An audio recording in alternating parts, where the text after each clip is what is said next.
ಸ್ಯಾಂಡಲ್ವುಡ್ನಲ್ಲಿ ಸೋನು ಗೌಡ ತಮ್ಮ ಇಂತಿ ನಿಮ್ಮ ಪ್ರೀತಿಯ ಚಿತ್ರದಿಂದಲೇ ಹೆಚ್ಚು ಗುರುತಿಸಿಕೊಳ್ತಾರೆ. ಹಲವು ಸಿನಿಮಾಗಳನ್ನ ಮಾಡಿದ್ರೂ ಕೂಡ ಸೋನು ಜನರ ಮನದಲ್ಲಿ ಇದೇ ಚಿತ್ರದಿಂದಲೇ ಉಳಿದುಕೊಂಡಿದ್ದಾರೆ. ಇದರ ಮಧ್ಯ ಡೈರೆಕ್ಟರ್ ವಿಜಯ್ ಪ್ರಸಾದ್ ಅವರ ಸಿದ್ಲಿಂಗು 2 ಚಿತ್ರಕ್ಕೂ ಆಯ್ಕೆಯಾಗಿದ್ದಾರೆ. ಒಂದು ಒಳ್ಳೆ ಪಾತ್ರ ಮಾಡ್ತಿರೋ ಖುಷಿಯಲ್ಲಿಯೇ ನಟಿಸುತ್ತಿದ್ದಾರೆ. ಸಿದ್ಲಿಂಗು ಲೈಫ್ನಲ್ಲಿ ಮಂಗಳ ಬಂದು ಹೋದ್ಮೇಲೆ ಆಗೋ ಕತೆಗೆ ಸೋನು ಗೌಡ ಸಾಕ್ಷಿಯಾಗುತ್ತಿದ್ದಾರೆ. ಹೀಗೆ ತಮ್ಮ ಪಾತ್ರದ ಒಂದಷ್ಟು ವಿಷಯಗಳನ್ನ ಸೋನು ಗೌಡ ರಿವೀಲ್ ಮಾಡಿದ್ದಾರೆ.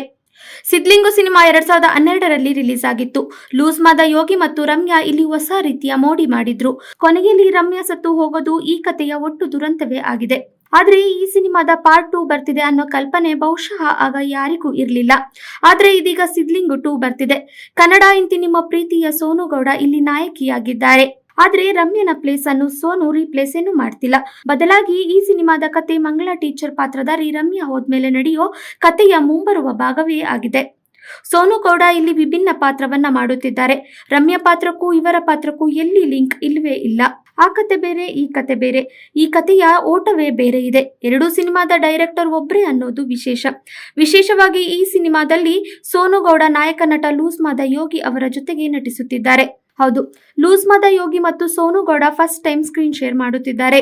ಈ ಮೊದಲು ಲೂಸ್ ಮಾದ ಯೋಗಿ ಹಾಗೂ ಸೋನು ಪರಿಚಯ ಇದ್ದಾರೆ. ಆದರೆ ಒಟ್ಟಿಗೆ ಕೆಲಸ ಮಾಡಿರಲಿಲ್ಲ. ಹೀಗಾಗಿ ಒಟ್ಟಿಗೆ ಕೆಲಸ ಮಾಡೋ ಅವಕಾಶ ಸಿಕ್ಕಿದೆ ಅಂತಲೇ ಸೋನು ಹೇಳ್ಕೊಳ್ತಾರೆ. ಸೋನು ಗೌಡ ಹಾಗೂ ಲೂಸ್ ಮಾದ ಯೋಗಿ ಪಾತ್ರಗಳಿಗೆ ಇಲ್ಲಿ ಹೆಚ್ಚಿನ ಒತ್ತು ಇದೆ. ಹೀಗಾಗಿ ನಾ ಮುಂದು ತಾ ಮುಂದು ಅನ್ನೋ ಹಾಗೆ ಹೆಲ್ದಿ ಸ್ಪರ್ಧೆಯಲ್ಲಿಯೇ ಸೋನು ಇಲ್ಲಿ ಯೋಗಿ ಜೊತೆ ನಟಿಸುತ್ತಿದ್ದಾರೆ. ಆ ಒಂದು ಖುಷಿಯನ್ನ ಕೂಡ ಸೋನು ಅವರು ಹಂಚಿಕೊಂಡಿದ್ದಾರೆ. ಸೋನು ಗೌಡ ಸಿನಿಮಾದ ಮೊದಲ ಹಂತದ ಚಿತ್ರೀಕರಣ ಮುಗಿದಿದೆ. ಇದೇ ತಿಂಗಳ 15ರಿಂದ ಚಿತ್ರದ 2ನೇ ಹಂತದ ಶೂಟಿಂಗ್ ಪ್ಲಾನ್ ಆಗಿದೆ. ಮೈಸೂರು, ಬೆಂಗಳೂರು ಹಾಗೂ ಸಕಲೇಶಪುರದಲ್ಲಿ ಶೂಟಿಂಗ್ ಮಾಡೋಕೆ ಪ್ಲಾನ್ ಮಾಡಲಾಗಿದೆ. ಇನ್ನುಳಿದಂತೆ ಸೋನು ಗೌಡ ಶೂಟಿಂಗ್ ಬ್ರೇಕ್ನಲ್ಲಿ ಫ್ಯಾಮಿಲಿ ಜೊತೆ ಮಂತ್ರಾಲಯದ ರಾಯರ ದರ್ಶನ ಕೂಡ ಪಡೆದುಕೊಂಡು ಬಂದಿದ್ದಾರೆ ಅಂತಲೂ ಹೇಳ್ಬಹುದು.